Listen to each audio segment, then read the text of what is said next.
Okay, the meeting's being recorded. I see it on my screen.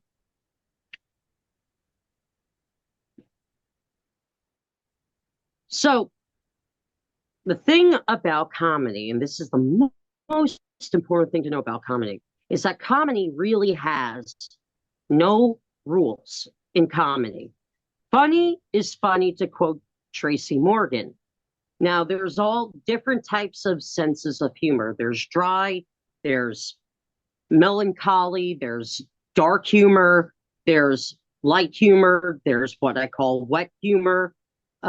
There's so many different types of senses of humor out there. So, like if you see, for example, a Nikki Glazer, uh, HBO or Netflix or wherever, you watch it in the first 5 minutes, you're not really feeling the vibe of it. It's not because it's not funny. It's not your sense of humor, but there are going to be people that are really going to love it.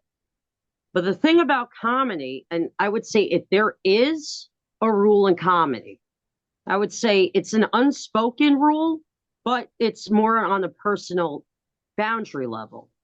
Every comedian has a boundary that they won't joke about. Now, take Mel Brooks, for example.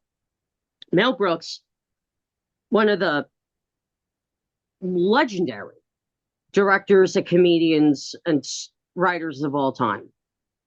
Uh, he was asked by Conan O'Brien on a podcast of his called Serious Jibber Jabber about his comedy career. And he said,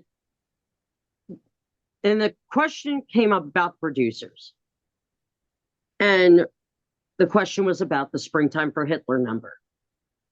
And Mel Brooks talked about how when he wrote that, he knew there may be some pushback because when the producers came out, it was almost near the 20th anniversary of the ending of World War II.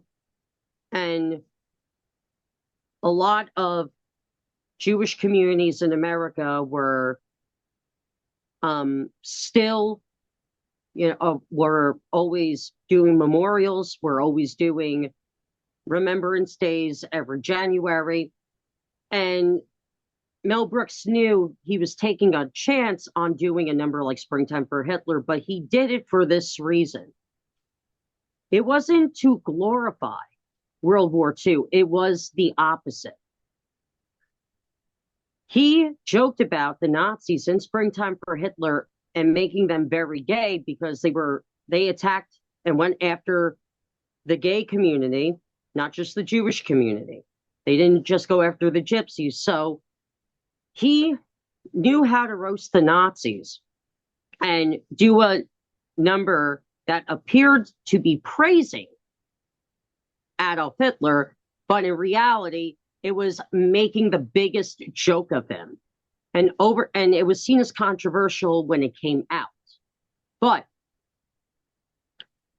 over the years, that number from the producers has gained more traction by people because it made people look into World War II and it made people look into the Holocaust.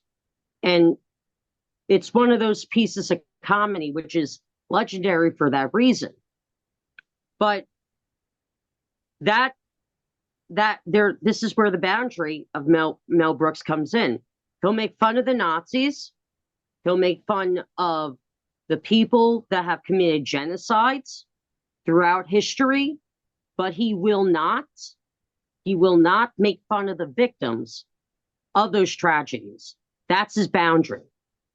And there are many other comedians that have those